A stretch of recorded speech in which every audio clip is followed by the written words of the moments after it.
Good evening and a very warm welcome to INDEXO half-year result webinar, where we also will talk about the transactions that we have announced over the last couple of months. And also I want to say especially warm welcome to any investors who are holding Delfin Group shares and have decided to use this opportunity to get to know a little bit more about INDEXO. Before we go any further with our official agenda, I would also like to point out that this presentation is considered advertising for IPAS INDEXO new share issue. This presentation is intended for informational purposes only and should not be regarded as an offer request or investment advice to subscribe to INDEXO shares. The approved prospectus has been published at INDEXO website, and the approval of prospectus should not be also considered as an invitation to purchase shares. Just study it carefully and make up your mind whether you want to participate or not. Today we will have three speakers. So I will talk a little bit about pension fund results.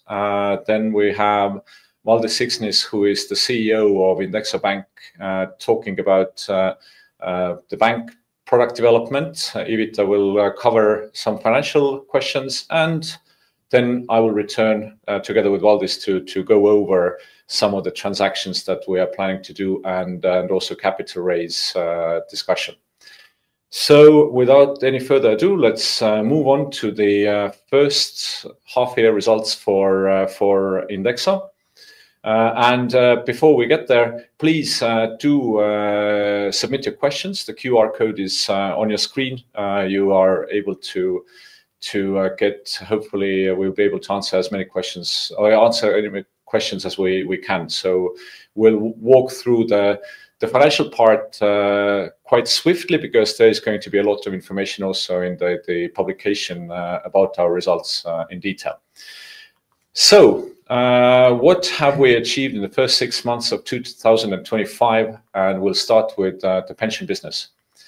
Our pension business is growing and is profitable. Our total assets under management have grown quite nicely over the last 12 months. Small-term fluctuations we don't really pay that much attention to. We want to see the year-on-year growth, and that's there. Our business commission income has increased as well quite nicely by about 20%, leading to a nice, strong, profitable first half year, and we expect that profit also to continue to the future. This slide we like to use to illustrate basically what are the good growth drivers of our pension business. So our business or assets under management, from which we get revenue growth through the monthly contributions of our clients, both in second and third pillar. And then we also get inflows from clients that bring in over their assets that they are managing with any other manager. From where we unfortunately still see some outflows of clients who, for one or another reason, choose another manager, and then positively always, hopefully, not always, but positively should impact also over long term the market returns that the money that we already manage generates for us. So this, I think, gives a kind of very clear picture how our business grows. And of course, we are extremely closely paying attention both to monthly contributions and also to the churn. Monthly contributions, because this is like the really sticky part of our customer base that likes us and uses us to save for the retirement. And churn, we pay attention from a point of view that firstly we obviously want to hold back every customer from going away from us, because we have excellent product, but we also, that is for us an indicator about what kind of investment we're making into marketing and client acquisition. So from the sort of overall market point of view, INDEXO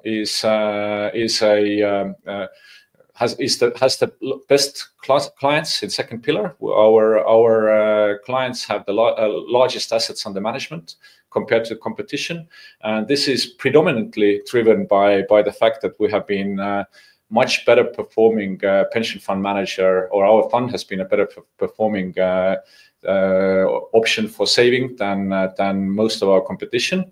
And also, we are very happy to say that we have also beaten the inflation over this measurable period of time, which means that our savers actually see the real wealth growth and see their retirement savings increasing in real terms.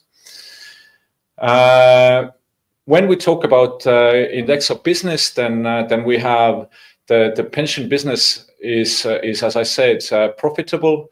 It is a very sort of a simple from a point of view that the administrative expenses that we use to run the fund management company are quite stable. There is a certain, let's say, fluctuations in the expenses due to the fact that we are also a group enterprise, we consolidate group activities, which means that we have one-off charges related to different transactions, capital raises, and so on and so forth. But really, the most important part is that even after our marketing expenses, we are a profitable company, which means that we can invest into our bank development project, and we are stable and also high return on equity generating business line. And yeah, like for the first half of the year, our net profit from the pension sides was almost 750,000 euros, and we see it pretty stable going forward. But now I'd like to hand over the word to Valdis, who is our INDEXO Bank CEO, and who will obviously cover the most exciting part of our business right now, which is the bank development. There you go. Yeah, thank you, Henrik. And indeed, the bank soon will have one year anniversary, and some people say it's already 1 year, and some people say it's just 1 year. And I'm more in a second camp, because for so serious project as a bank, 1 year is not a very long time. Nevertheless, we have some achievements and also some challenges already. And the main achievement for any business, or main goal for any business, is to attract customers. And I believe we are doing quite well. We are coping with this task quite well. And as of today, we already have more than 40,000 customers. And at the end of the reporting period, it was 39.9 thousand. And the customer inflow, of course, was much higher. It was very high in the beginning, but it continues steadily from months to months, and we believe this growth is going to continue. The second task, of course, is to not only to attract the customers, but to make sure that those customers are using your services. And there we have some successes, but we also have some challenges. And we believe, and we aim for bigger wallet shares from those 40,000 customers, and for more active usage on average of our services. And especially also more keeping more money with us, and we would like to see a faster deposit volume growth. When it comes to the loans, which is today our main revenue driver, there we started quite slow, and at the beginning of this year we had a portfolio only of 1 million euros of consumer loans. Then during first 6 months of this year, we have grown our consumer lending portfolio quite rapidly, and in June, July, we also added mortgage loans, and that's why you see a big jump specifically in July when we grew our portfolio by 50% just in one month. And I'll explain later why we believe we can keep the high growth going forward. I'm also proud that we have been quite successful at eliminating our deficiencies and introducing some product improvements. And the main complaint since the launch was about the Apple Pay and Google Pay. And now all our customers can use this option to pay with their payment cards issued by INDEXO Bank. Mortgage is a super important product, and that was launched. Mortgage refinancing was launched at the end of the May. We constantly improving consumer loan offer, and there are also a number of smaller features, smaller improvements which we are delivering on monthly basis. And as of today, I dare to say that actually we are offering already all most important retail banking services needed by the average retail customer. And on top of that, very important product, which is not exactly retail banking product, is a custody bank service. And we just received the regulatory approval, and we informed the market about that today.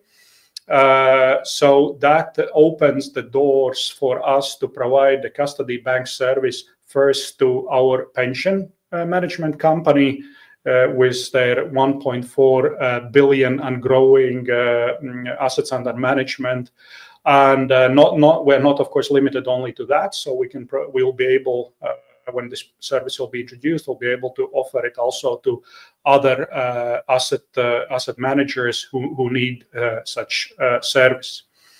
Going back to lending, so the consumer loan portfolio has been growing steadily, and we managed to accelerate it even more in July. And we believe that further improvements can be expected because we are constantly tuning and improving both the product features, underwriting rules, and sales process as well.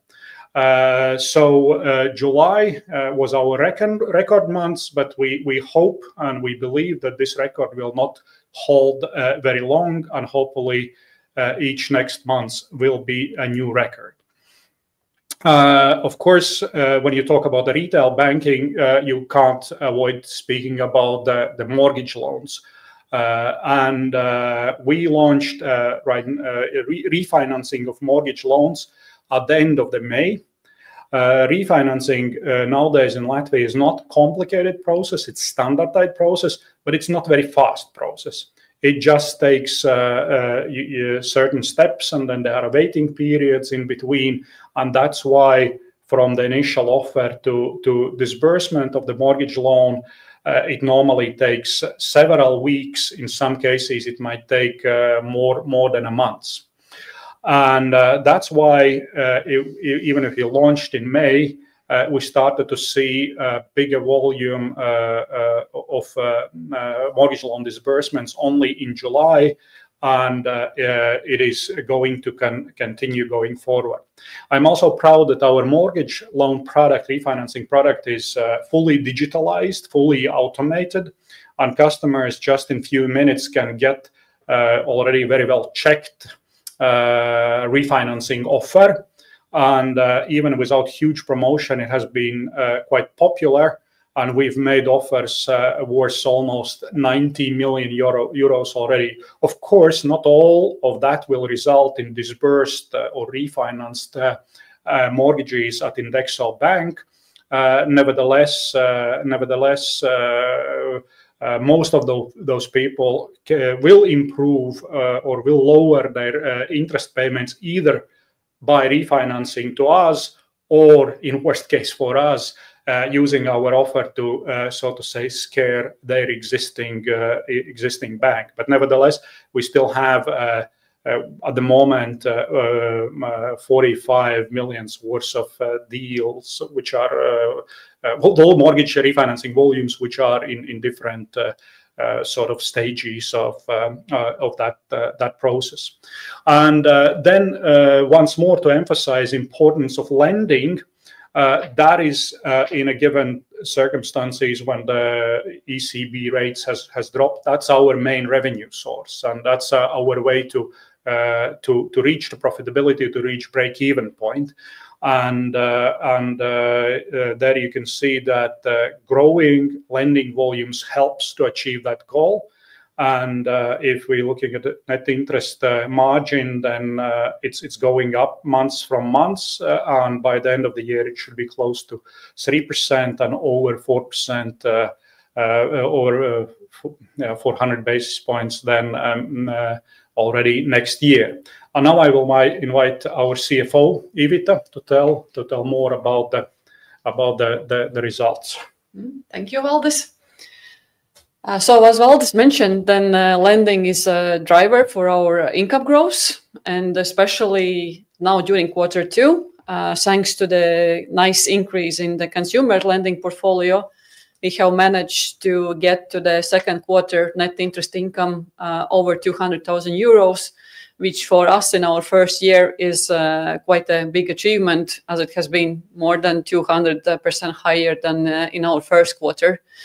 However, I should also add that net interest income was increased also because we were decreasing interest expense on our deposits following the ECB interest rate cuts.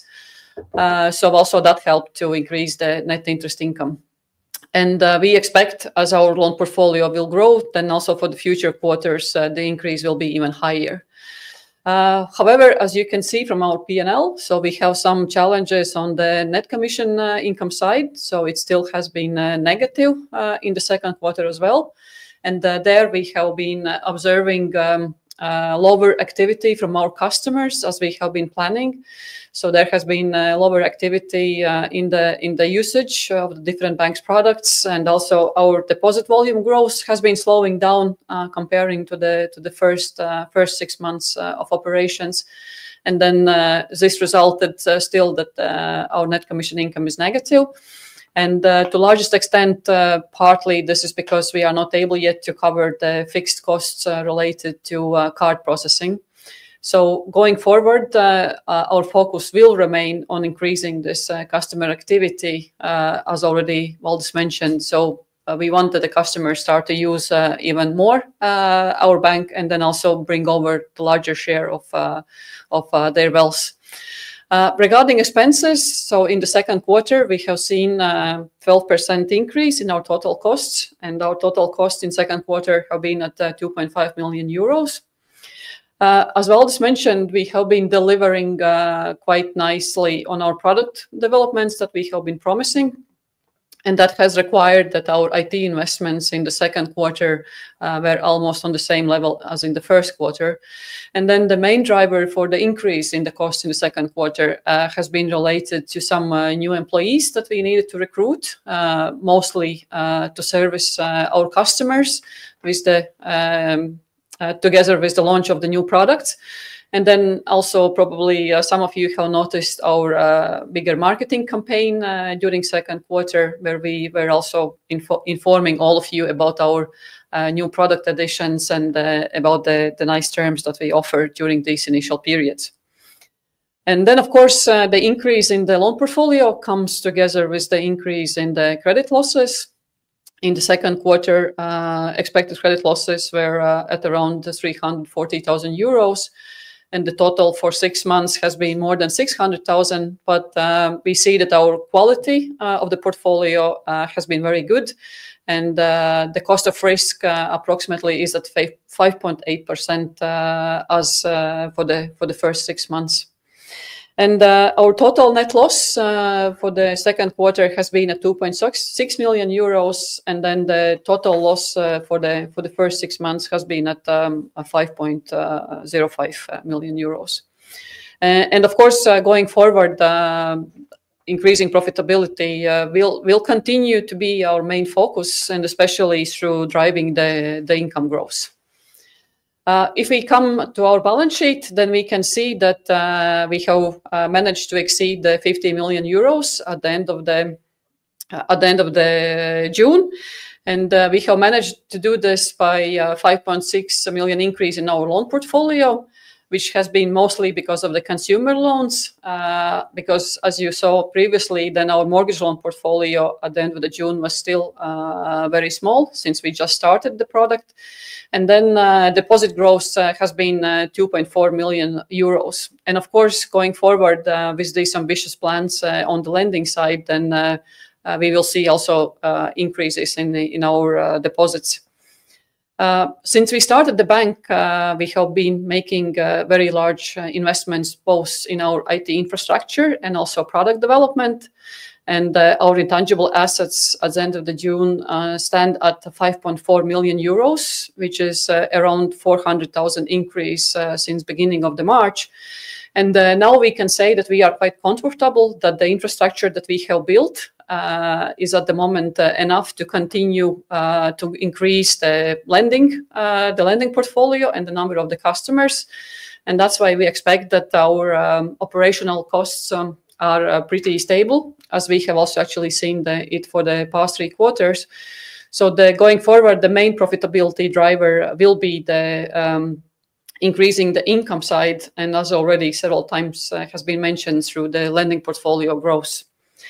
And obviously all that, the lending growth and also the fact that we are still having net losses requires our capital to be constantly strengthened.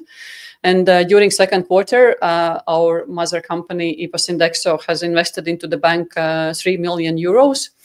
And we are going to need strengthening the capital going forward, as we have been communicating this also already before.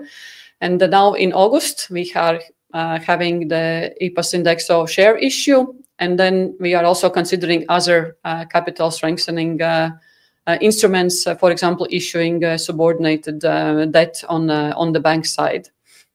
And now I will give a word to Henrik to talk about potential transactions in our pipeline. Thank you, Ivita. And let's go over then those plans that we have announced. So first of all, I want to say that both of these transactions that we're talking about are still in the regulatory approval phase. So these are plans; they are not yet materialized. In case of Vairo, we have a signed agreement with the Vairo shareholders about acquiring the shares. It is actually in the regulatory approval process right now. And the transaction itself is quite simple. We are acquiring another pension fund manager, which has over 80 million assets under management, over 10,000+ customers. And for us, it's quite a logical step in the same way as we acquire customers from the market. And in a similar way, just we had an opportunity to make an offer for a company that has basically grown quite okay over the last couple of years. Our settlement for the purchase price will be done both in cash and in shares. So it basically means that at the end of the day, the Vairo shareholders will also become INDEXO shareholders.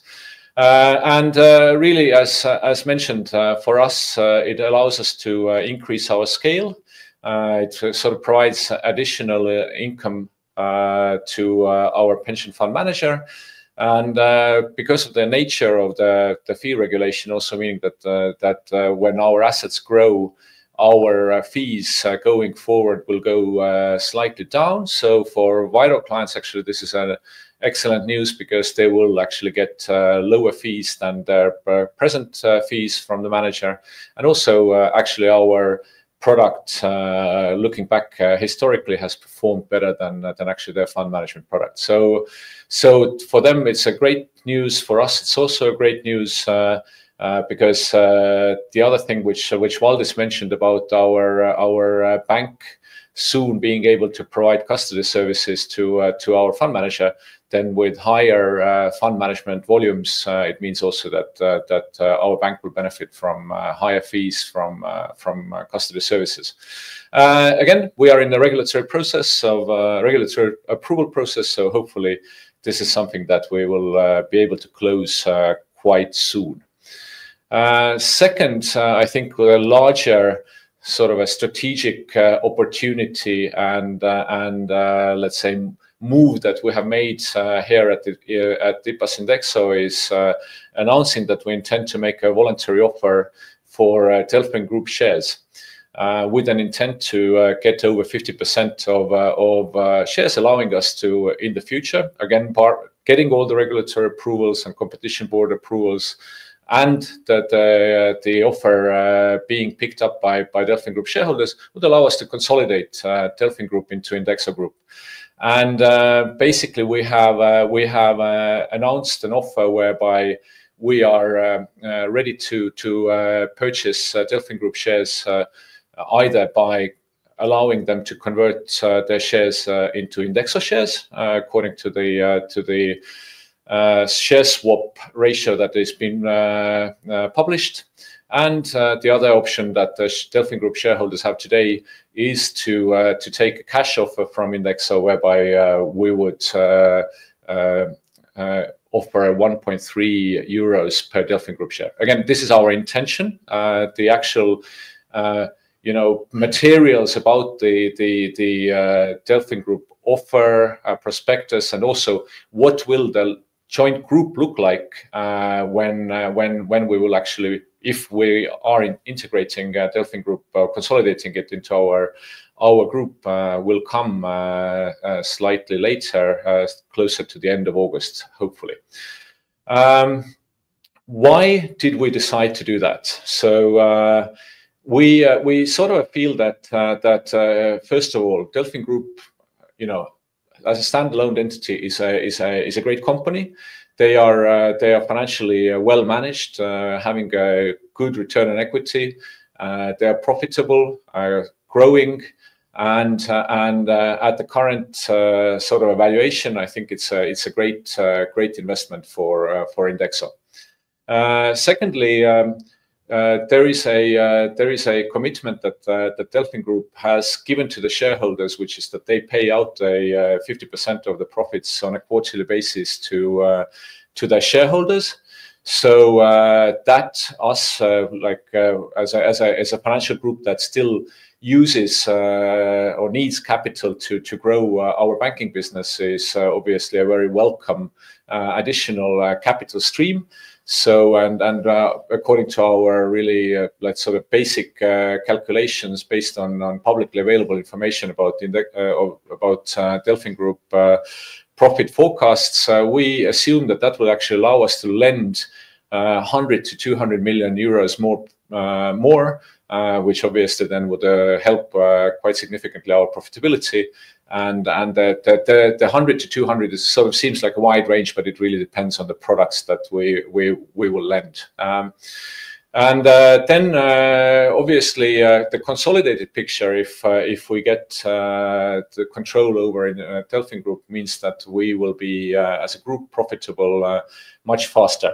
That profitability then potentially is even further enhanced by all sorts of synergies with Delfin Group that we will drill into in our further disclosures that we will do then closer to the end of August. But some of those things are pretty obvious. You understand that the Delfin Group has a large customer base, so there are cross-selling opportunities.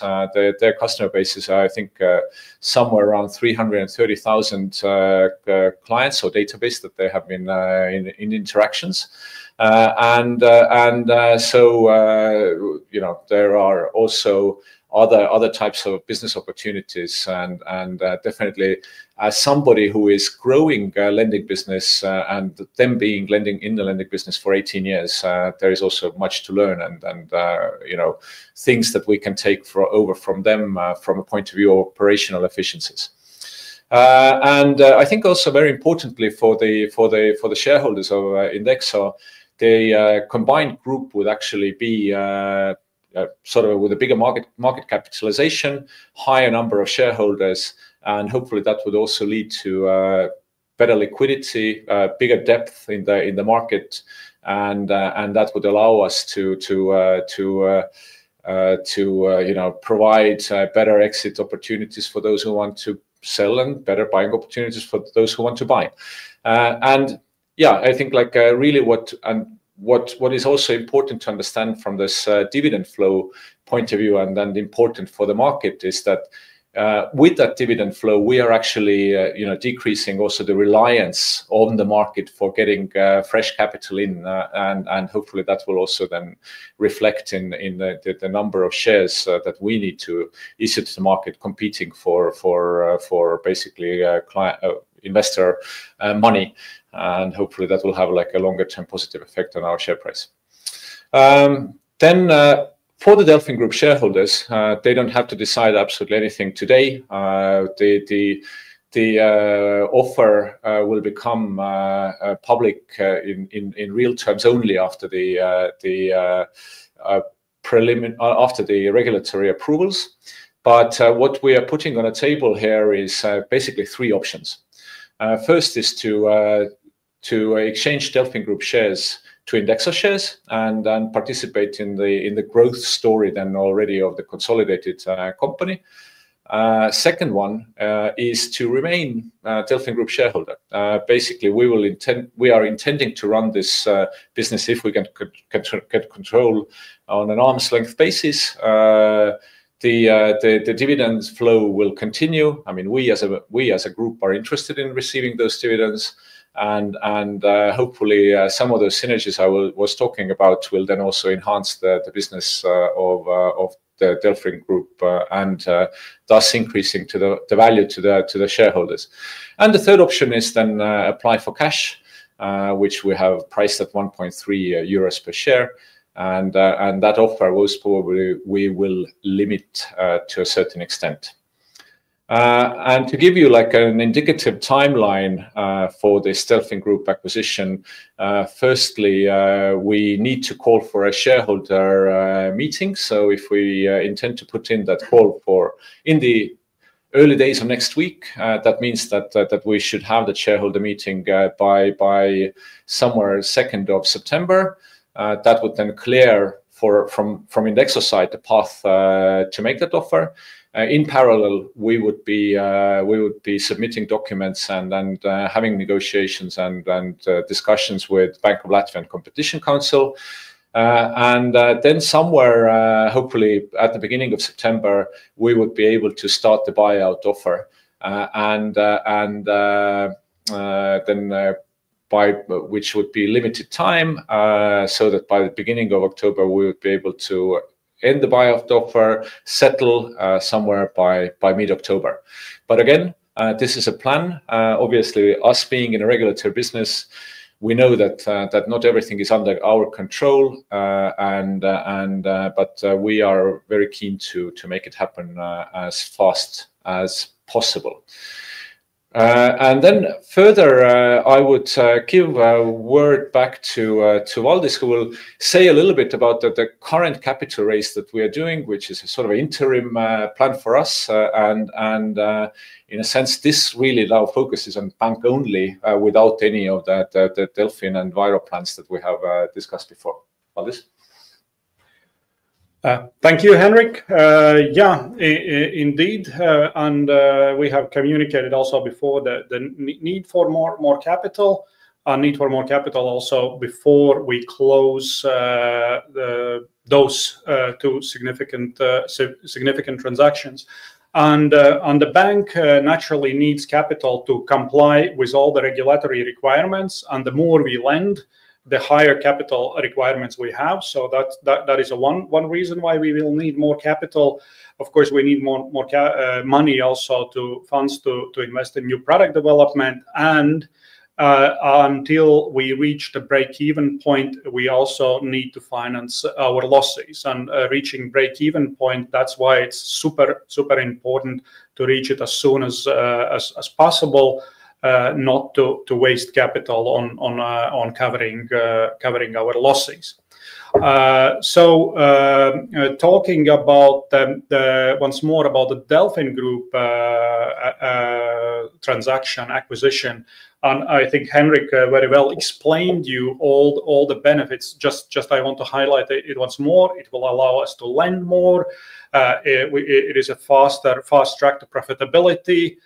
We reduce reliance on external capital raises, and there are lots of synergies on all kinds.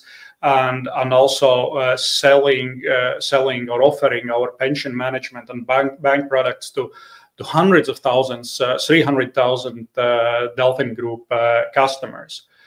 But as mentioned before, we will provide a detailed projections with all the benefits at the moment when we will officially make a voluntary transfer. So right now we are basing our projections on INDEXO Group as it is. And so Delfin transaction, as mentioned, would help us, but even without that, we must become profitable and reach the break-even point as soon as possible. And there we have our challenges. As mentioned before, the customer activity and growing the wallet share we're getting from our customers we onboard has been some challenge. At the same time, it's also potential. But we will need to, and we are paying already more attention to that. Growing lending volumes will need to also get the deposit volumes up and grow, attract more deposits. But we also have to be very mindful about our costs and keep it all sort of costs under control. But one of the largest item is our IT investments, both for new product development and maintenance. And at least temporary, we are pushing those costs down and reassessing product development priorities in order to gradually afterwards in a very disciplined way to grow them if that will be necessary.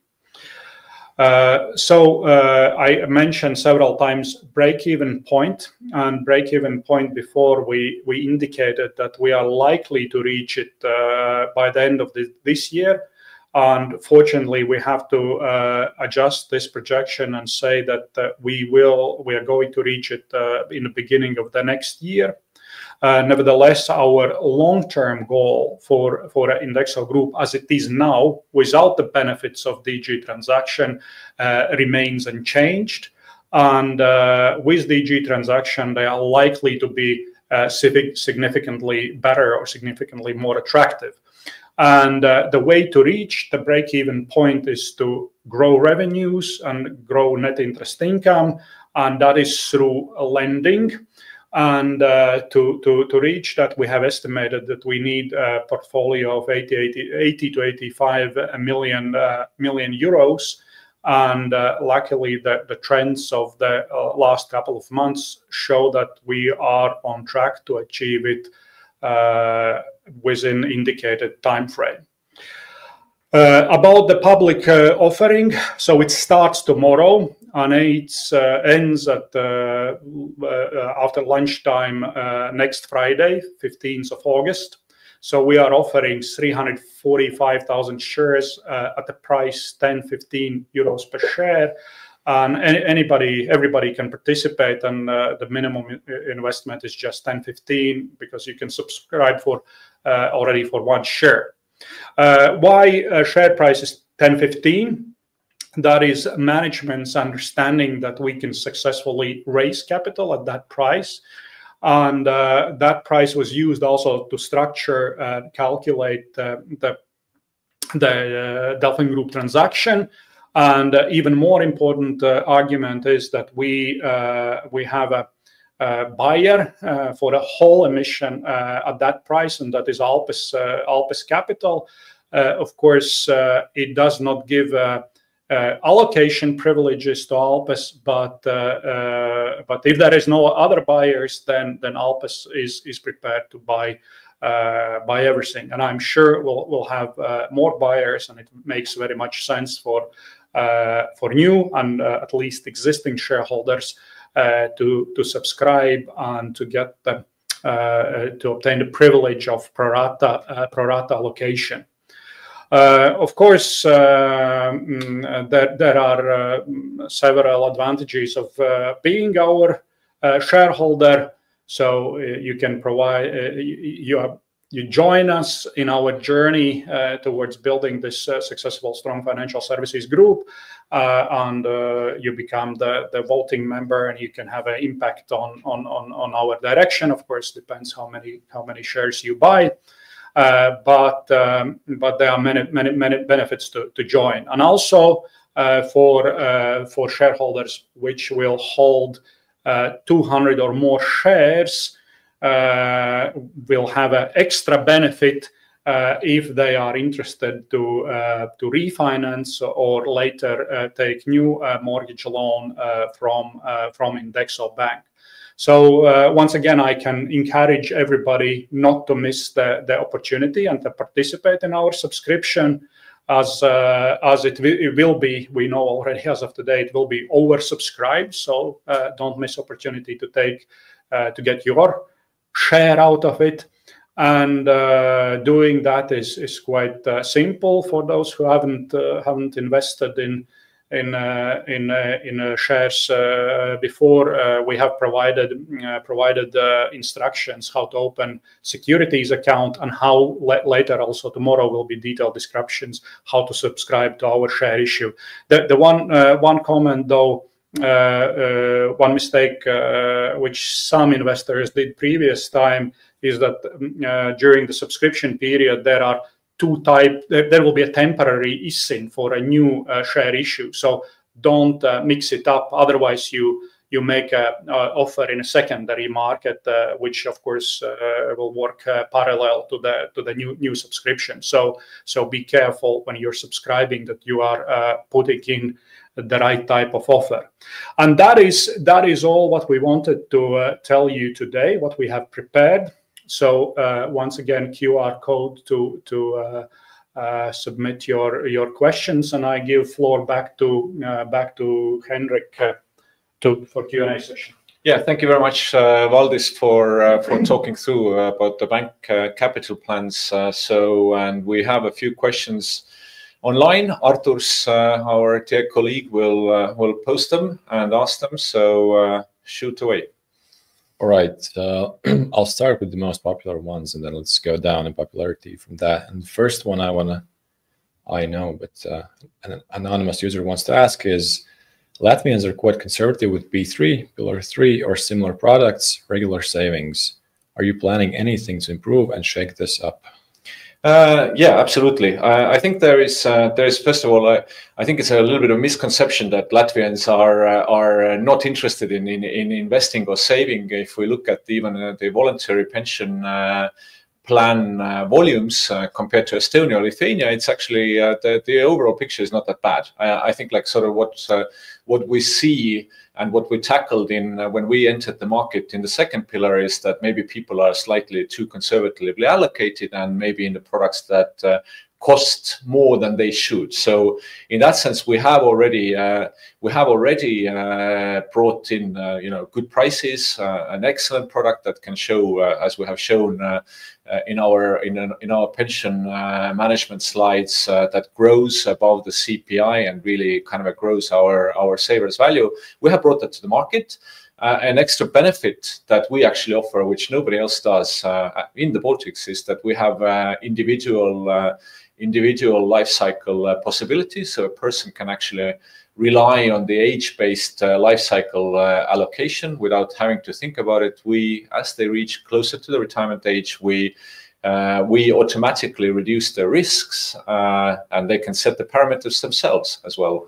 So we are definitely talking to many more people in the voluntary pension part, because we really see that what our aim is not to kind of like see it as a product-based really market, but more that we need to help people to reach meaningful retirement savings levels, and those different products that we're offering are just part of the journey, and they should be combined and so on and so forth. And hopefully we will announce also soon other ideas that we have for helping our customers to save more. All right, moving on. How large is the potential custody market we're aiming to take? It's a little bit tricky to say because obviously, like let's say if we look at the sort of total pension savings market in Latvia, which is about, let's say, 10 billion, then there are some alternative fund managers as well, which we could address, holding the custody or providing custody service from the bank side. So I mean, we know for a fact that we will take over regulatory approval permitting our custody from INDEXO pension funds. The rest of the large players are all attached to their own, let's say, banking institution. So I don't think there is going to be, huge wins that are easily achievable, but there are a few other independent asset managers that we can work with, and still I also believe that the fund management market overall is growing beyond the only second and third pillar products, and there we have definitely a addressable market, both in real estate funds or alternative investment funds investing in forestry or wherever. So, but I wouldn't really give a very clear indication of what sort of revenue we will be creating in 12 months' time from that. But we will be actively pursuing that and bringing in, welcome competition for everybody, which hopefully will lead to better pricing. Why did we decide to acquire Vairo? To be honest with you, because the offer price at which we could acquire those customers was right. I mean, we are quite rational here at INDEXO in terms of like what we invest in our client acquisition. And if somebody offers you to acquire bulk customers with existing business, then I think we have over the last 7 years we have trained our math pretty well to understand when it's valuable and when it's not. So clearly we have benefits both in terms of increased revenue. We actually will get also INDEXO customers will get a better pricing because of the increased volume.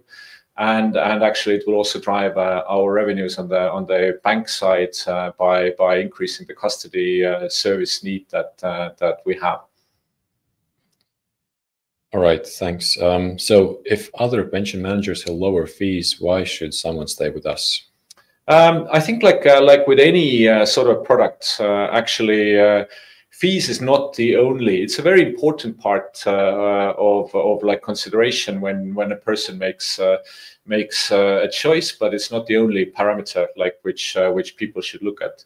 I think like overall in this industry there is a lot of fuzziness about the terminology, right? So we have in Latvian market there are index funds which market themselves as index fund which are following some totally different indexes.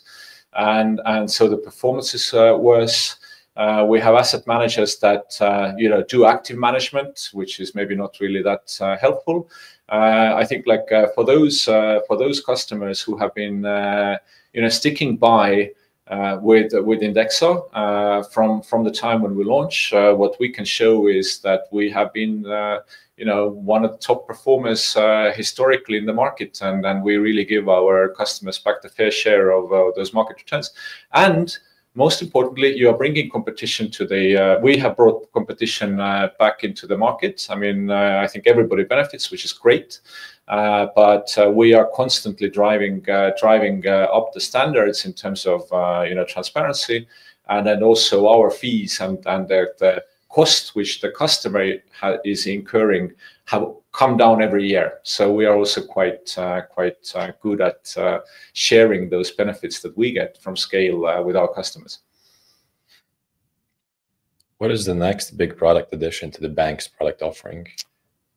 Well, actually, Valdis, I think banking is your kind of a love affair. So okay, thank you. Of course, I mentioned that short term our priority is everything lending related, and that would be equity release mortgage product. That would be some improvements with consumer lending. And then later also new mortgages, issuing new mortgages. We're piloting all those products already, but there is still some work to be done to to package them nicely in a with a good user experience to do a mass launch and make it like commercially available and scalable. Then, of course, attracting deposits and it will be also very, very important. And there, as we've discussed before, the feedback we are receiving from our customers who are relatively young and have children, they want to have a children account, and that is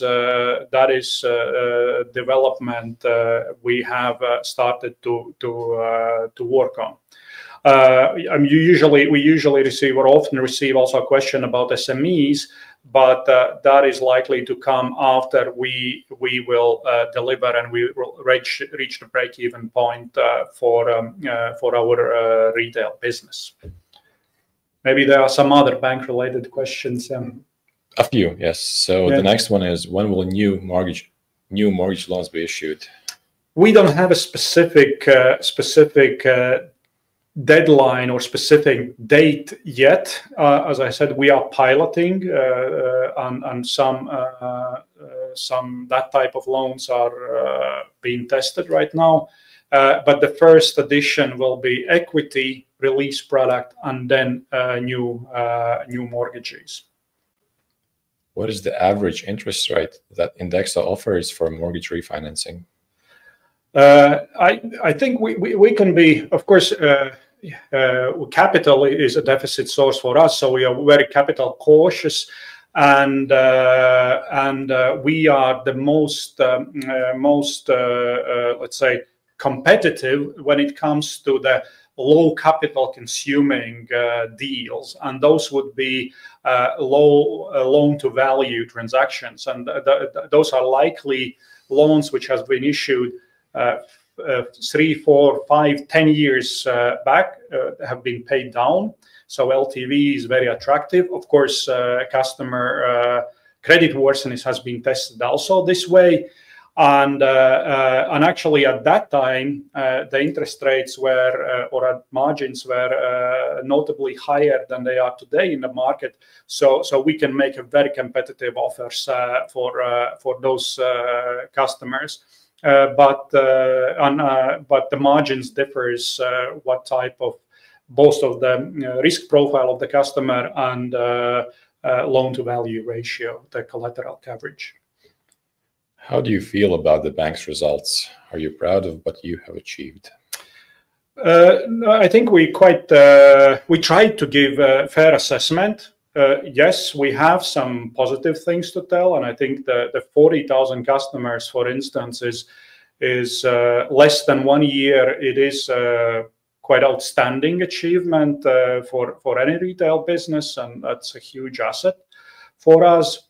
We are also proud of the things in the last 2-3 months we are achieving in the lending market, but we have also our challenges, and you know, for any business to be sustainable, successful, and to deliver to its shareholders, customers, and community at whole, that business has to be able to feed itself, and that is reaching break-even point.